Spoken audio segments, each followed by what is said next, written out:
সিগারেটের সাথে সম্পর্ক হওয়া একটি ছেলের ঘটনা। একটা ছেলে একটা মেয়েকে অনেক ভালোবাসতো। তবে ছেলেটার জীবনে মেয়েটা আসার আগে থেকেই তার জীবনে সিগারেট আসে। সে অতিরিক্ত সিগারেট খাইতো। তো মেয়েটা তাকে বলে যে দেখো, তুমি যদি সিগারেট এইভাবে রেগুলার খাও তাহলে তোমার সাথে আমার সম্পর্কটা কন্টিনিউ করা পসিবল হবে না। তো তখন ছেলেটা ভাবে, হ্যাঁ, তাকে ছাড়াও আমি বাঁচবো না। তাই ছেলেটি সিদ্ধান্ত নেয়, আমি আর সিগারেট খাবো না। চলছিল সম্পর্ক, ছেলেটাও সিগারেট খাওয়া ছেড়ে দেয়। মেয়েটা রিলেশনের 2 বছর পরে বলে, দেখো, তোমার সাথে আমার রিলেশনটা কন্টিনিউ করা পসিবল না, কারণ আমার বাবা আমার জন্য অনেক ভালো ঘর থেকে একটা সম্বন্ধ নিয়ে এসেছে, আমি তাকেই বিয়ে করতে চাই।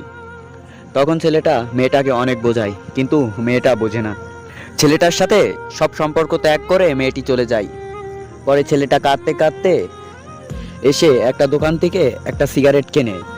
তখন সিগারেটটা তাকে প্রশ্ন করে, কিরে, কেমন আছিস? ছেলেটা উত্তর দেয়, হ্যাঁ, ভালোই আছি। ওতে কেমন ভালো তা তো আমি দেখতেই পাচ্ছি। তো সিগারেট তাকে প্রশ্ন করে, কিরে, যার জন্য আমাকে ছাড়লি সে আজ তোকে ছেড়ে দিয়েছে? ছেলেটা তখন কাঁদতে কাঁদতে সিগারেটকে প্রশ্ন উত্তর দেয়, হ্যাঁ, ছেড়ে দিয়েছে। যার জন্য আমি তোকে ছেড়েছি সে আজ আমাকেই ছেড়ে দিয়েছে। সিগারেট তখন বলে, মেয়েরা এরকমই হয়, দুদিনের জন্য জীবনে আসবে আর ছেড়ে দিয়ে চলে যাবে। কিন্তু দেখ, তোর সাথে আমার রক্তের সম্পর্ক, আজ 2 বছর পরেও তুই আমাকে এখনো ভুলিসনি। তাই তো দুঃখ পেয়েই তুই আমার কাছে চলে আসলি। আগে যেরকম তোর আব্বু আম্মু বকা দিলে আমার কাছে চলে আসতিস, আজ ঠিক ওই মেয়েটা তোকে যেভাবে ধোকা দিছে, তাই তো আবারও আমার কাছে ফিরে এসেছিস।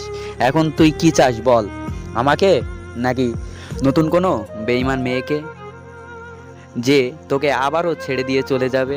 তখন ছেলেটা কাঁদতে কাঁদতে প্রশ্নের উত্তর দেয়, এই লাইফে আর কোনো বেঈমান মেয়ের জায়গা নেই। এখন থেকে তুই আমার প্রিয়জন।